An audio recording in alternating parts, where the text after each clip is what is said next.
এই তো 2 দশক আগের কথা। ঝাড়গ্রাম মোটেও পলাশের রঙে লাল ছিল না। বুনো পরিবেশে পাথরের গায়ে আলতা দিয়ে লেখা পোস্টার, পাশেই পড়ে থাকতো একটা নিথর শরীর। এই তো 2 দশক আগের কথা। গ্রামে গ্রামে ডাকাতের উপদ্রব ছিল মারাত্মক রকমের। মাটির বাড়িতে শীত কেটে গরিব মানুষগুলির সর্বস্ব লুট করত চোর ডাকাতের দল। এখান থেকে জন্ম নিল নিজের বাড়িকে আরও মজবুত করার ভাবনা। পাথুরে এলাকা ঝাড়গ্রাম, মাটি এবং পাথর দিয়ে তৈরি করা হতে লাগলো বাড়ি। ঘর হলো সুরক্ষিত। ঝাড়গ্রামে চরম গরমে মিলল এসির স্বস্তি।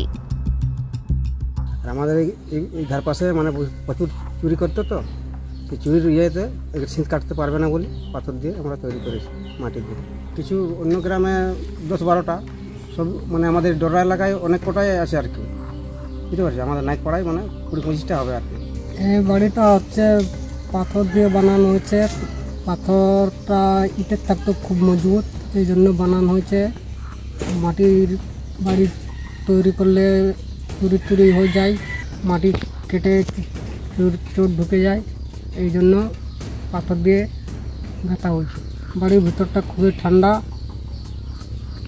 পরন্তু ওই যে মাটি দেওয়ায় আমাদের ইয়ে করা হয়েছে। এখন যদিও পূর্ণিমার রাতে জঙ্গলের মাঝে সভা বসে না, এখন যদিও চোর ডাকাতের ভয় কমেছে আগের থেকে অনেক, এখন যদিও ঝাড়গ্রামের রাস্তা থেকে সিঁদুর কুড়িয়ে নেওয়া যায়, তবুও থেকে গেছে পাথরের বাড়িগুলি। মাটির পরিবর্তে পাথরের ঘর, প্রাকৃতিক দুর্যোগ থেকে শুরু করে সব দিক থেকে রক্ষে। বিদেশ বেড়ার রিপোর্ট, ক্যালকাটা টেলিভিশন নেটওয়ার্ক।